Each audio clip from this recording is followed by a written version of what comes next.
I used to chase the ROI all the time, return on investment. And over the course of time, that has evolved into what I call return on life. Good day, everyone. I've got another amazing guest here on Return on Life podcast. I'm so excited to have Mike Sherrard. And if you don't know who Mike Sherrard is, you're living under a rock. Absolutely under a big, big, bad rock. But return on life is really not about the return on investment, which is often what we chase. It's about what do we get out of life. And so today I've got Mike Sherrard, #1 ranking social media coach on YouTube. Not only just, locally, because it's YouTube, it's globally. So just an amazing agent, top producing agent in the past, trains over 3,000 agents on a yearly basis, and is the #1 agent attractor at eXp. Let's call it for what it is. You're the #1 recruiter for eXp. And I'm so glad to have you here today, Mike. Welcome here. Thank you, man. I'm really excited about this. Grateful to be able to have the opportunity to do this with you. And again, you and I get the pleasure of jamming out on a weekly basis, and I'm excited to dive in a little bit deeper and share, a couple of tips with your audience. Right on, right on. When you hear return on life, ROL, what comes to your mind when you think of that? And I know you've had such an amazing run here over the last 3-4 years, but what does that mean to you when you hear return on life?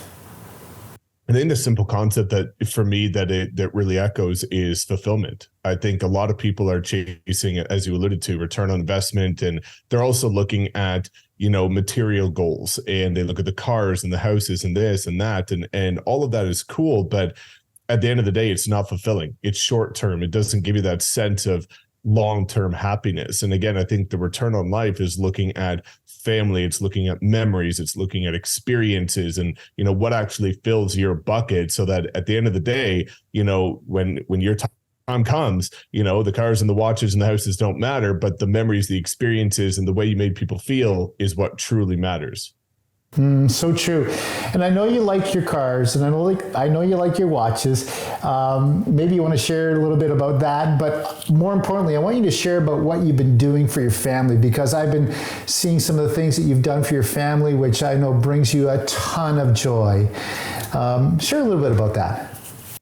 Yeah, I grew up in a point in my life where we didn't have a lot of money, and growing up, I remember my dad would always tell me on my mom's birthday, he would want to get her a gift, and we had such little money that she would just want to get me an extra treat on her birthday, because that was, all that they could afford. They could never afford both. And I think, growing up, I didn't have a lot, but I had a lot in other senses in terms of support and love and all of the things that genuinely matter. So knowing that all through my crazy journey, I had these people that poured into me, which is my family.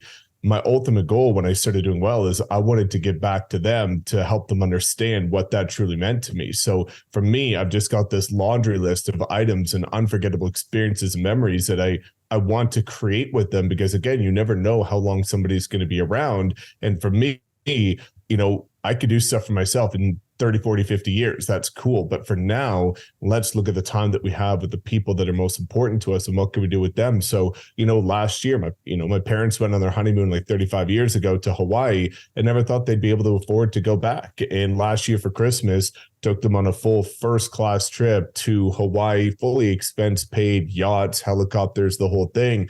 And just to see them being emotional, reliving that experience that they've always dreamed of, you can't put a price on that. And, my parents love Tuscany. So, I've got a goal of getting them a rental or a vacation property in Tuscany, and my dad's dream car and fishing trips and all of these things that just bring true fulfillment to the ones that you love. And I think that's what ultimately keeps driving me forward on all of the days that I didn't feel like door knocking years ago, or don't feel like putting up videos today, or being on Zoom calls or whatever. I just think about them and what that feels like when I can create those experiences. And it all stems from doing the right activities every single day, whether you feel like it or not. Wow. Now, you gave me goosebumps, by the way, there. That is so amazing when you can give back like that. And of course, giving makes us feel really good, but when we give back to the ones that have created us and given us life, it's even supersized beyond that. Did you have this this kind of thought, these goals, this obsession to do this for your parents years ago already? Was this something that just kind of came along as your success came with eXp? Is that something that was already fostering and percolating with you? Or is it just something that kind of came as it came? Yeah, it was always, and I think always is a relative term, because again, like for those that don't know my story, and I'm not going to go through it, but like, being bullied and teased and things like that in high school, and knowing that my parents were there to support me and lift me up during those times where I felt knocked down and beat up, then that was when it was like, okay, I've got these people that are here no matter what. And one day I'm going to get back to them. And it kind of started in high school. And that's why, most people don't even know, my first year of real estate, I did break $100,000. I made, I think, 125, but because of expenses and reinvesting back into my business, I was left at the end of the year with, I think it was just shy of $10,000 in my bank account. And my dad's dream road bike was a carbon fiber road bike that was $5,500. I went out and I was like, oh my God, I'm not used to having any money. I've got 10K. I went and spent 50% of it on a Christmas gift for my dad because it was his dream road bike. Right. And, for me, that was my first year in real estate. Every single year, I've just tried to do more and more and more. And I think that all stems from being able to bet on yourself. And I think that's one of the biggest qualities that I've been able to develop over time is the confidence to take on risk, knowing that I will always follow through with my actions and commitments that I make to myself. So when I lost or, spent 50% of what I had, my mentality was great. Now I've got fire to go do more. And, that feeling is unforgettable. So it's always been there. Wow. You said two things there I really want to touch on. One is, in the past, there's some things that drove you, and also you bet on yourself. When did you come up with that? Okay, I can bet on myself every day, and I have the same thoughts. Give me any task, any challenge, and I will bet on myself every time. When did that thought come into fruition for you, that you'll bet on yourself? I think it came in university. So, for me, the kind of quirky story of my university experience is I went to St. FX University in Nova Scotia, and the engineering program there was the hardest in the eastern side of Canada. And, I went through and made my way through it. And then it's a smaller school, so you have to go on and graduate and finish the final 2 years at a different school that's bigger, Dalhousie University in New Brunswick, whatever. Well, the options that they gave me was Dal or UNB. My family was in New Brunswick, so I went to UNB. What they didn't tell me is that based on mechanical engineering, none of the credits were going to transition. So I got to my third year university, I get there, thought I had 2 years left, and they said, no, we don't know what St. FX taught versus what we taught. You're going back and you have to do it all over again. So for me, what happened is not only did I have to go back and start, but I also started getting the entrepreneurial bug. So I ended up taking 2 degrees in 3 years instead of the 5 or 7 that it should have taken. And for me, that's when I learned how to bet on myself, because every single professor that I had said, nobody in the history of the university has done this. It's the 2 hardest programs in the school. It's literally impossible to get through this. And for me, when I started being doubted by other people, that's when I said, okay, just watch. And they were all shocked by the end of my 3 years when I came out as one of the top students with 2 degrees. So for me, that's where I started realizing, I was doing 12 hours of class, 12 hours of labs. It was like absolute chaos, missing classes because they were overlapping to run to other ones. It was ridiculous. And for me, that's when I realized it doesn't matter what's put in front of you. If you're fully determined and you actually execute like you should, doing all the things that suck, not the things that are fun, you'll always be able to get that confidence to bet on yourself. And that's what really started it. So then when I got into real estate, it was pretty much game over. Wow. You're a mad scientist.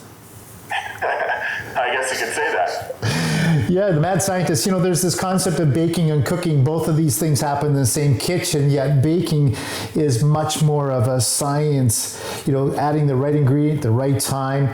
And cooking is more, well, we wing it. We'll taste it, dab of this, a dab of that, pinch of this, pinch of that. But really, now I understand a little bit about how you've had such great success because, being an engineer, my twin brother, by the way, is a mechanical engineer, and he thinks differently than I do because he makes sure that everything's got A plus B plus C equals, Z. That doesn't work.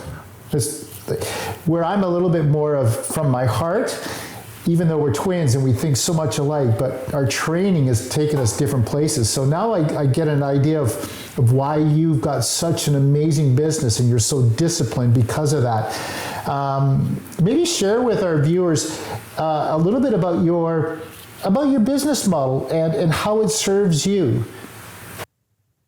Definitely. So, I was at a traditional brokerage and for me, knowing that I wanted to build this scalable business and knowing that, one day I wanted to impact other people, not just myself, I was doing well. I was the top producer in my past brokerage and turned a blind eye to this opportunity for years. But again, I was also broke, had no money. So I was putting out videos because that was the leverage I had. I didn't have money for postcards or billboards or bus benches. So I did what I could with what I had, which was free opportunities to get your name out there in a scalable way. And, I was actually at the end of 2019, it was my third year being a top producer, 3 years in the industry. And I was about to quit and give up my license at the end of 2019. I was sick of chasing the next deal. I was sick of, in Alberta, we've got the lowest commission in North America, 1.5% per side on average in Canadian dollars. And I've got friends in the States closing deals in 2 days over asking price for 3% USD. And I was getting so frustrated saying, I feel like I'm destined for more. I feel like based on putting in the 16, 18 hours a day, I could be doing better. But I didn't know what that avenue was. And that's around the same time I met my business partner, Connor, and started realizing, well, maybe if I open up my mind, because I used to be very closed-minded with brokerages, if I open up my mind and look at other opportunities, maybe there's a way to do what I love within this industry, but still be able to scale, because I loved the content, the marketing, the branding, the advertising. Like that was so cool to me. And I did very well with it, but I was sick and tired of always starting January 1st with 0 deals and 0 business. So when I realized that there's an opportunity, after 30 years. Exactly. Right. So, I can't, and that's the thought process is you start thinking long-term. If you have 30 more years left, that's not something that fills my bucket or makes me excited. So I started, open my mind to new opportunities. And that's when I realized there's models out there like eXp where you can do what you love. You're not just forced to approach your business in one way. You've got a multitude of different ways that you can approach it based on what fills your bucket and gets you excited about life. And I've always said that, eXp is very much like YouTube. On YouTube, you've got all these creators, and the creators that bring the most value, entertainment, or education to YouTube are the ones that get the most AdSense or the most revenue every single month. Well, when you look at a brokerage like eXp, you start realizing there's a ton of agents, and the ones that bring the most value to the industry get the most in revenue share or residual income. So for me, I just said, well, shoot, I'm already familiar with this style of business. Let's just over deliver on value, pour into people, not do what most people do, which is saying, hey, I'm going to tease you a little bit, dangle a carrot, and you have to go buy my program to get anything. Like, no, I'm going to give you their whole program and more for free every single week.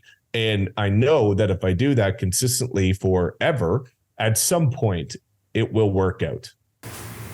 Amazing. Talk about Connor, your business partner. There's a great book, Who Not How, which I've recently read by Benjamin Hardy, great read. And it's really made me think about finding the who versus trying to figure out the how. How did you and Connor connect? Because you're like amazing together. Is there a bit of a yin and a yang to that? And how did that all come about?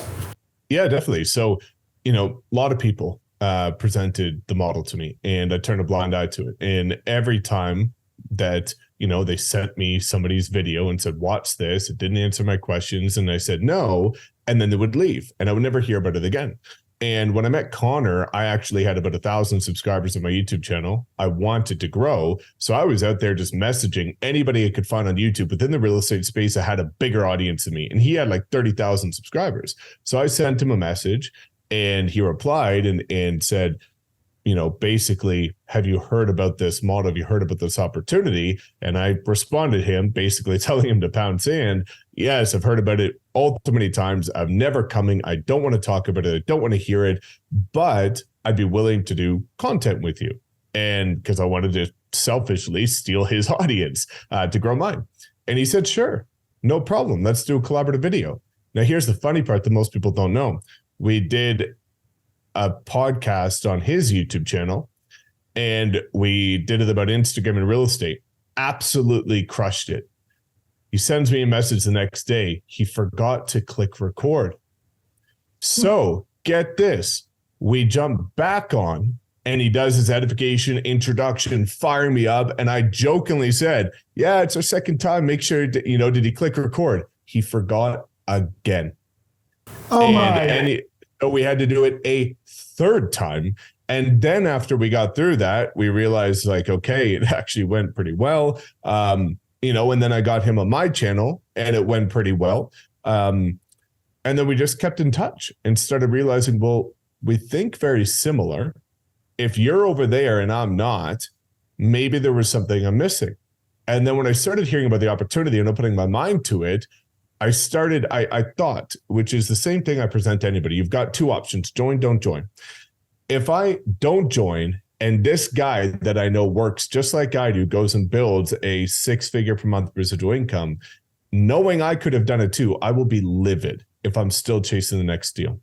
If I join and it doesn't work out, now I've got a story to go share and build my own business. If it does work out, I could have just made the best decision of my life. So when you look at it, there was nothing I had to lose by joining. I had everything to lose by not joining, looking at what somebody else could have done based on us having a similar personality. So that's how things all started, is that when I said no and everybody else went away, I said no. And he said, that's okay. Let's figure out what we can do, even in separate places. And that's what really led to the partnership that we have now. Very cool. You both are incredible leaders. And I see that. Do you have the same leadership style? And let me just share a bit about some of my thoughts on leadership. I think leadership is really not about saying I'm a leader. It's about showing that you're a leader. And I think that showing is through allowing others to leverage you. So you've got some amazing gifts, tools, resources, and allow others to leverage everything that you've learned, taught, done. And then that creates legacy in those people's lives, not your life, but their lives. That to me is the true definition of leadership. Leverage plus legacy equals leadership. And I see that in you. But maybe share some of your thoughts on leadership, because you've impacted so many people in such a short period of time. What are your thoughts? Yeah, I think when you look at Connor and I, and then you look at just myself, I think we have a similar essence of our leadership, but we also lead in different ways. Right. When you look at it, and I'm growing, but and we'll get to that, but Connor is much more calculated when it comes to others. And what I mean by that is he's very good at duplication. He's very good at taking a step back, looking at how certain decisions affect the masses. Whereas with me, coming from the initial top producer mindset where you only have to care about me, myself, and I was initially kind of like a bull in a china shop, where I'm just like, okay, I'm going to bulldoze my way to success. I'm going to make things happen. And then when you start realizing that leadership is about others, you start to have to adapt your leadership position to start to relate to different styles of people, different demographics, and different approaches to business and life. And, so we complement each other really well, because I'm very good at growth, whereas that's really not his forte in terms of attracting, but he's very good at retaining and duplicating. So I bring people in, he helps retain and duplicate. So now we have similar styles, but in two different avenues so that we complement each other, so that there's a lot of consistency around how messages are delivered, but we know how each other fit into the bigger picture. And I think, to circle back about my own leadership, I think the one thing people need to be mindful of is having the humility to want to grow and change, right? And I think for me, coming into eXp, I had big success straight out the gate because of my discipline and consistency. And I was getting a lot of praise. And a lot of people will let that get into their head and say, well, I must be the king of this and I'm doing it the right way. It's the only way. And for me, I started looking ever since I joined this company, and I said, I still don't know anything, right? Like, I still want to develop and grow as a person personally, in relationships and business and connections.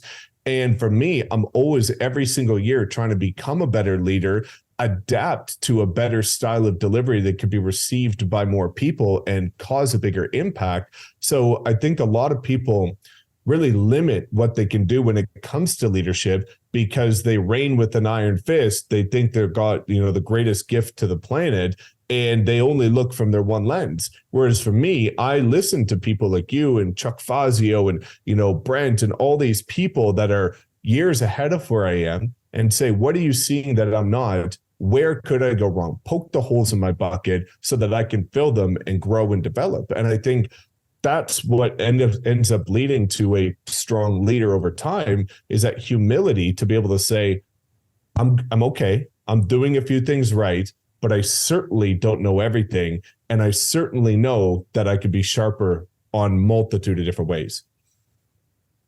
That's a great response. There's always things that are going to limit our success, but I think you touched on, which is being humble.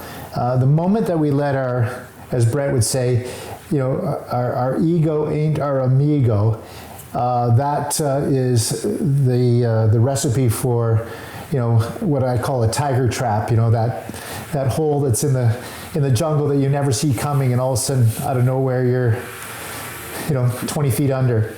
So I really appreciate that response. Tell us what your weekly schedule looks like, because I think a lot of people just think, well, it's really easy. It's so easy. Tell us, I know you've got a grinding schedule. I know you put in massive hours. You shared 18 hours. There's a saying that balanced life equals broke, and I know that you put in the time. Maybe share with our viewers kind of, a week in the life of Mike. Yeah, definitely. So, I've been doing 4 a.m. to 10 p.m. 7 days a week for since 2017, right? Wow. So for over 6 years now. And, I have to say that with a caveat, because some people are going to listen to that and say, well, Mike, I've got kids, I've got a spouse, I've got this, I've got that. I can't do that. And my response to that is, you're right. And you shouldn't do that. So for me, I'm very cognizant and aware of my situation, which is I don't have all of these anchors and physical ties to certain things that, are going to change my work ethic. So for me, I'm doing this by design for a reason, because family is everything to me. So I know one day we get married, have kids and all of that and build that life. I just wanted to make sure that by the time that comes, I've been able to get to the point where I'm doing 8 figures a year. Time is outsourced, and I've got the time and the money to be able to enjoy time raising the family, right? Instead of doing what I had to go through as a younger kid, which is, parents traveling to work and trying to do things to make ends meet, can't really spend much time. I wanted to get ahead of that. So what I did is say, okay, I'm aware of my position. Not everybody could do this. I'm fortunate enough to have this view and to be able to do this. I'm going to condense time and do 15 years of work in 5. And I'm just going to crank it out so that I can enjoy the future. So for me, looking at a bit of a daily and a weekly routine, I'm up at 4 every day, gym by 5, back home, 7 o'clock, basically showered, protein shake, getting my daily routine going. And then my week is kind of broken up into different categories, if you will. So Mondays and Fridays are where I fully block it off for personal projects or collaborations like we're doing right now. It's a Friday morning, right? So when we look at this, Monday, every day is blocked fully off to work on my own projects. I've got 3 new things that I'm working on. So I always want to have time to move the needle in my business and work on the next thing. Tuesdays, Wednesdays, Thursdays, agent calls. So for me, whether that, if your focus is agent attraction, if your focus is production, if you're in some sort of different industry, sales, whatever, essentially Tuesday, Wednesday, Thursday is for fulfilling business, and it's for prospecting, if you will, getting new business into the pipeline, right? And then Saturday is all about content. I record every single Saturday. Sunday is essentially prep work for the next week, any remaining content that couldn't get done, weekly meetings with my top partners to prep for that final week. And then the second half of Sunday is going down to my parents' house for dinner. So when you look at it, I like to break out my week into themes. So Monday, Friday, personal, Tuesday, Wednesday, Thursday, business growth or prospecting, weekend content, and then I cycle that. Wow. Structure, mad scientist kind of stuff. I love it. Yeah. I love it. I love it. You talk about getting to the 8-figure mark. Do you want to share numbers? Are you comfortable sharing numbers and what your life's, what's changing your life financially in the last 3.5, 4 years? Yeah, definitely. So when I joined eXp in April 20th of 2020, that next 12 months, my income went from $300,000 to $3.1 million in 12 months. And then the next year, I stayed around $4 million, but my profit went from, I think, 53% to 85%. So my profit drastically increased. And then this year, by design, I've kept it relatively similar. It'll probably end up around $4 to $5 million, because I've been working on projects. And the big thing for me is this whole year, I'm not even looking at the income. I'm looking at the foundation. So for me, when I went from 300K to 3 million, I had built a single family home foundation, right? I was hanging on by a thread. I was bulldozing my way through the day. I was just grinding, no systems, no processes, no support, no team. It was all me. And you can get to a certain point with that, but you can't build a skyscraper or an empire on a single family home foundation. It'll implode, right? So for me, all of this year has just been rebuilding the foundation to go to that level. Bringing on an executive assistant, bringing on another VA, looking at how I'm allocating my time, where I'm allocating it, the projects that I'm creating that are more scalable, more recurring, more lucrative, bigger in nature. So this year has been that foundational year where 2024 should be that year, and going forward where it's consistently 8 figures or more. Wow, fantastic. One question I have on that is all this income out of eXp, or is it from your coaching as well? I think a lot of people ask that question. How much is strictly eXp, what would they call it, rev share or equity in the company, or is it from your coaching? 100%. So it's a bit of a blend. For me, I always say that it all stems from YouTube, because it does. Because when people come to my platform, they have the opportunity to partner with me. They have an opportunity to enroll in some of my training, or they have an opportunity to use my branding agency. So if we look at some of the different income streams, it's a bit of an equivalent blend, if you will, of eXp revenue share, my branding and content agency, and my programs. That will change because, as you know, on average, the residual has been doubling every single year. The first year to the second year was astronomical growth, and then it starts to double in size. But for me, it's looking at just scalable income streams that are all monthly recurring. If it doesn't result in monthly recurring, I'm not touching it. And that's where I'm really making a big shift to things that are going to lend itself to that sustainability and exponential growth. Cool. You mentioned that, when you're that agent before eXp, you're basically building a single family home and you're kind of winging it or cooking instead of baking, so to speak. What was that moment that you said, you know what, I got to change this up. I'm going to get really serious about the way I structure my life. And maybe your life was structured at that point, but what was the change Was it mindset? Was it something, a crucible moment? Like, what made that shift for you? So I've always been aware of the fact that your income is a direct reflection of who you've become as an entrepreneur. And when you started looking at that, like I've looked in, different stages.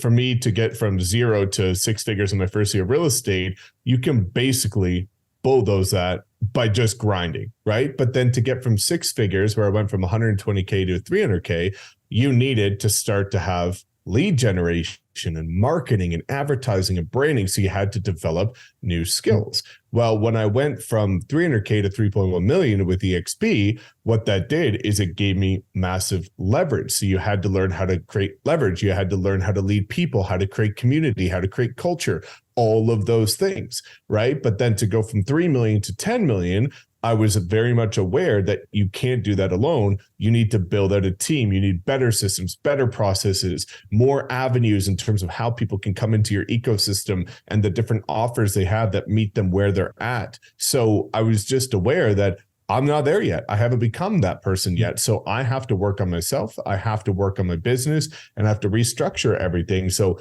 that's been what I'm doing, hiring the right coaches and working with the right people to say, okay, let's map out this next phase. And then, you continue to scale from there. But I think, change starts with being honest with yourself. And a lot of people are lying to themselves where they're not where they want to be in business. And it's because they're saying they're putting in the work, but they're being busy, not productive. And when you look at the activities they're wasting their time with, it's not going to move the needle of the business. So I'm just very, very honest with myself and saying, where do I need to improve? How do I need to grow? And what's the next phase like? Wow. I'm guessing somewhere along the way you doubted yourself too. Yeah,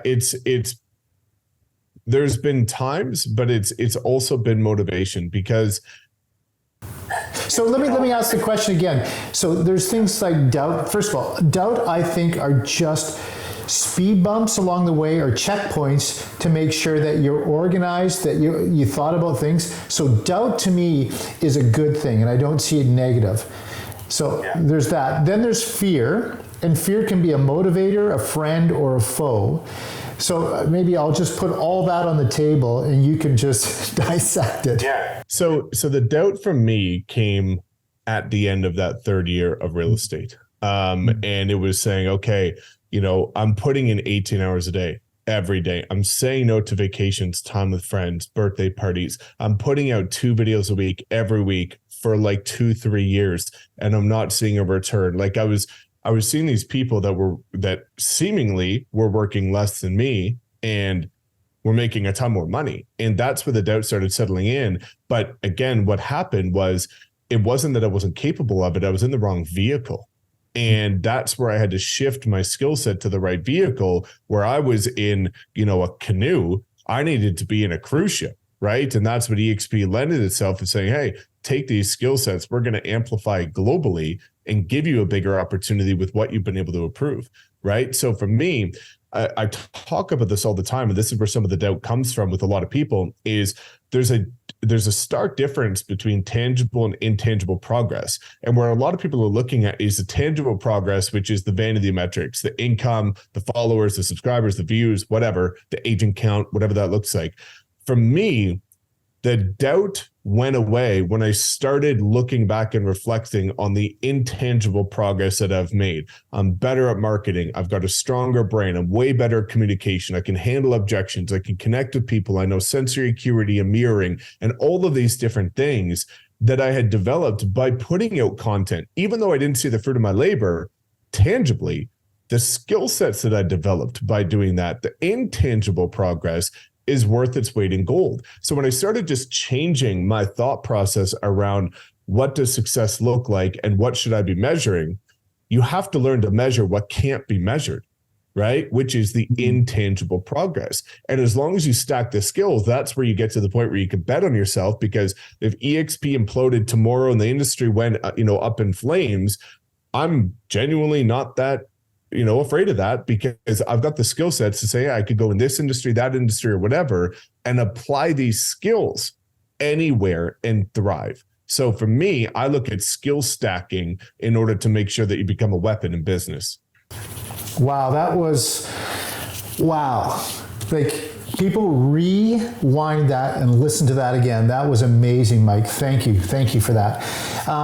You talk about no return on the video work that you were doing prior to joining eXp. If there's somebody out there right now and they're doing a ton of work on social, YouTube, video, whatever, and they're not getting a return on it, what would you say to them? I would say, there's two things that I genuinely have to say. And the obvious one is keep going, right? But the not obvious one, which is what you need to hear, not what you want to hear, is you have to audit and say, are you being honest with yourself? Because I tell people all the time, consistency is the key with a caveat. You can be consistent with the wrong things for the next 50 years and not get anywhere. Right. And that's where a lot of people go wrong is they say, oh, just be consistent. But you can put out videos not looking at the data, not actively trying to improve and hone in your skill set and be better at delivery and learn all of the different nuances of the platform, being a student of the game, and never get anywhere with your content. So for me, I started realizing, okay, I know this is going to work out in some way, shape, or form because I'm not watching Netflix. I'm watching other people's YouTube videos. I'm not even listening to what they're saying. I'm listening to how they're saying. And I became a student of the game. And as long as you become a student of the game with the intent of being unbiased and not saying, hey, I'm special. Why is nobody subscribing? Why is nobody watching? People aren't subscribing or watching for a reason. You're not that good. And I realized I wasn't that good, right? I was, and that's being honest with yourself, right? You look at every time, and I do channel audits all the time for people in my group, people outside of my group. Every single time I pull up their channel and I take a screenshot of their thumbnail and I search moving to, Dallas or whatever that looks like. And I put their thumbnail beside the top 3 ranking ones. And I asked them which one they would click on. They would say the other 3. I'm like, okay, well, what do you think other people are going to do? Probably click on the other 3. We watch them all together, their video in the top 3. I say, which one did you find more interesting? And they said, well, the other ones. I'm like, okay, so you're not that good, right? And this is where people go wrong is they think that they're special or unique. And because they've achieved certain things in life that they feel like people should just naturally come to them. But if you're not where you want to be, you just need to get better. And it's just the fact that people need to hear. So for me, I realized, well, I'm putting content out, but when I started comparing it to other people, it sucked. And you have to have those genuine conversations with yourself in order to improve. I guess that's why you got almost 40,000 Instagram followers and 84,000 YouTube followers, correct? I think so. And I think, the thing that I'm most proud of is what comes from that, right? Because without saying names, there's been people at this brokerage, other similar brokerages that allow you to grow and partner with people and build global businesses. Some of them have had 180,000 subscribers and they can't grow because of their ego, their style, they get to a point where they think just because they have a certain amount of subscribers that people just should be watching them. They're obligated to watch them. And they let their influence get in the way. And I think the thing that I'm most proud of is regardless of the size of my audience, the income and the impact that it yields is exponentially greater than most people with similar sizes. So for me, I like to look at depth, relationships, connections, people that can come up and feel like they know me at these events and not be hesitant to talk because like you and I talked about before this, we're sitting here in black t-shirts, hanging out, super casual, right? We're not trying to be somebody that's unrelatable. So I think for me, the audience size will continue to grow because I'm going to continue to put out and get better, but the depth is where you really win. Right. So true. Okay, so now that we're talking about it, who do you think is the best in the world of what you do besides yourself? Yeah, I think this is, somebody that I've watched for a long, long time. Before anybody knew it would be Alex Hormozi. I was following his channel when he had 5,000 subscribers before anybody knew who he was, right? And now everybody knows who he is, millions, literally within 1 year, and blew up. And for him, he has gone miles ahead of what I've done and been able to deliver value on a completely different realm. But he's a practitioner. He's very intelligent and articulated with what he does and how he says it. but he's very nuanced with different platforms and how to approach them. So for that, you know, whether you look at his community or whether you look at a rev share organization, the essence of it is all building community, right? It's just the medium in which they're enrolling in your community, whether it be free, paid, or the byproduct of what we have. He's been the best. And I think that the person that would just fall shy of that would be Ed Milet. Yeah. Wasn't Ed awesome in Orlando?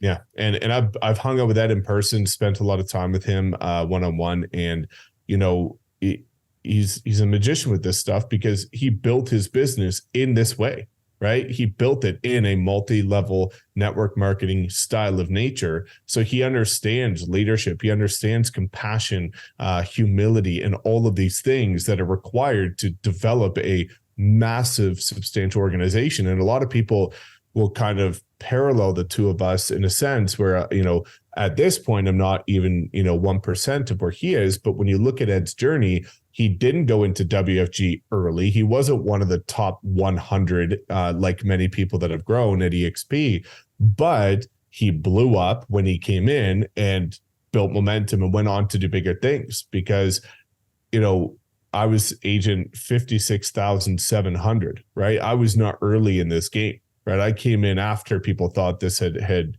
gone and passed. But I think the one thing that I'm proud of too is eXp, I live and die diet, but it doesn't define me. Where I think a lot of people go wrong is they've put all their eggs in one basket. This is the only basket they've got.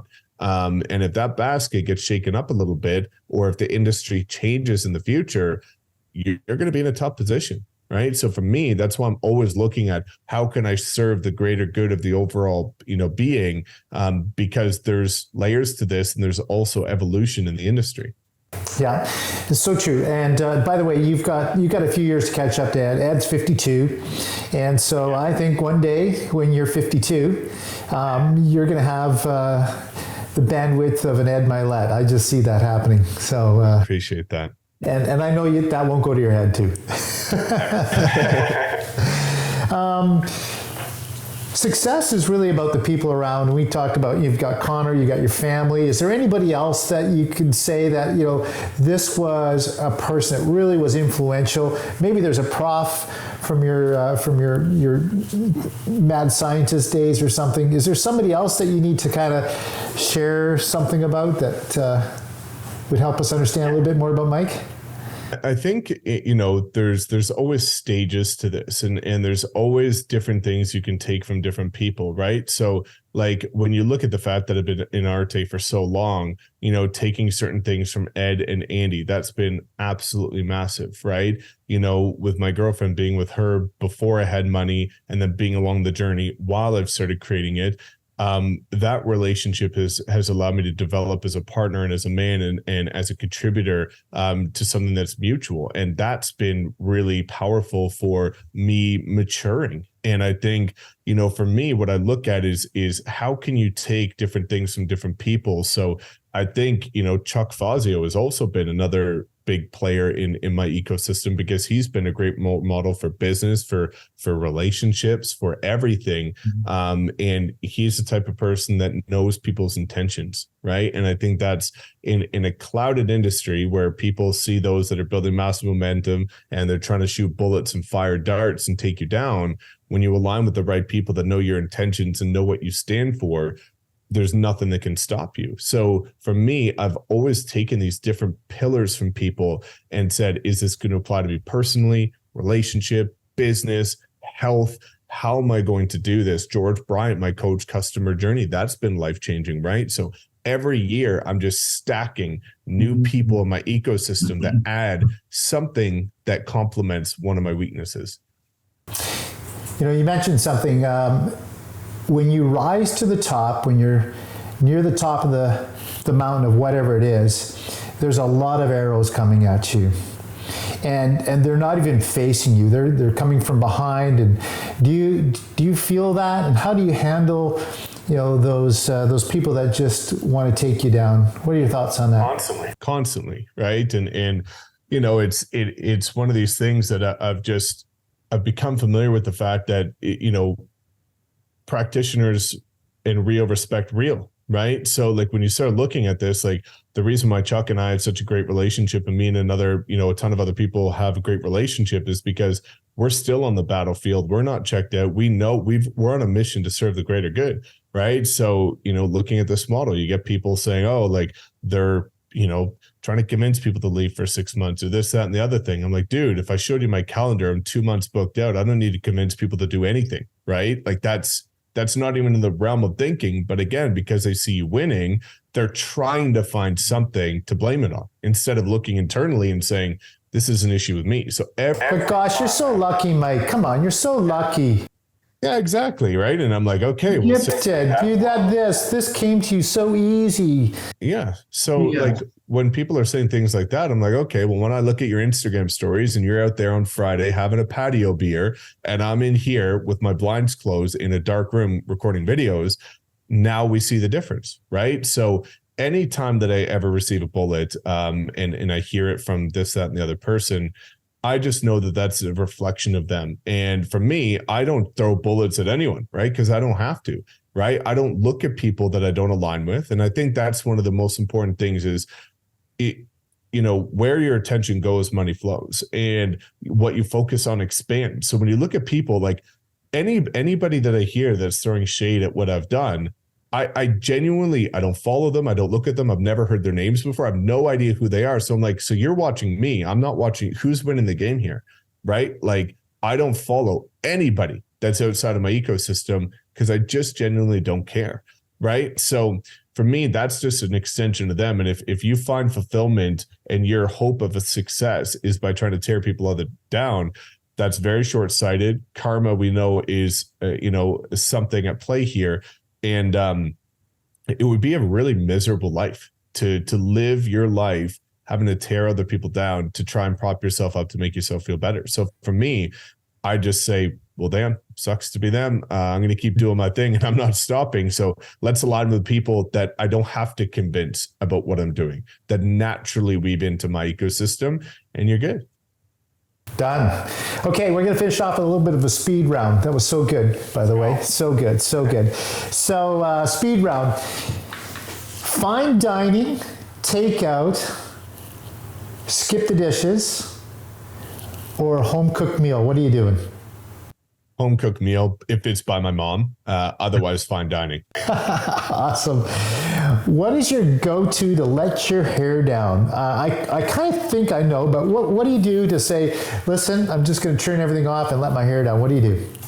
Yeah. There's kind of two different things, not really a speed round. So the current one would be take the Lamborghini out and go for an old fashioned. But the reality, and I'm excited to get back into this, is getting back into mountain biking. I used to race downhill mountain bikes. I used to ride all the time, and there's nothing that allows me to escape than driving to the top of a mountain with no cell service with my buddies, camping out overnight, and shredding all weekend. Cool. Love that. I love downhill as well. Favorite band? Favorite band would be Rise Against. Okay, cool. Text, talk, or email? Zoom. Well done, well done. Audible or book? Book. Last question, bit of a trick one. If you were a scratch and sniff sticker, what would it be? A scratch and sniff sticker. So let me think on that. Let me think. So I love the beach. My wife and I we're beach people, and I love kite surfing. So my scratch and sniff sticker has sea breeze and pina colada. If I scratch it, I smell the sea breeze and pina coladas.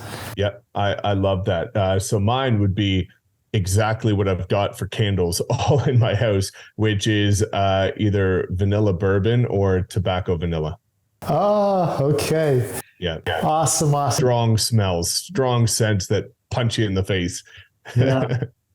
Mike, what a great hour we spent together. So many great takeaways. I'm so honored and proud to know you and to be with you in this great company called eXp. So thank you so much for joining us, and the listeners are going to get so much out of this. So thank you. Thank you, man. This is, genuinely means the world to me. Again, we're all partners in this, and there's nothing more exciting than being able to build with people that are like-minded and on the same mission to create fulfillment together. Right on. Hashtag ROL, return on life. Let's go get it. Bet. Thank you.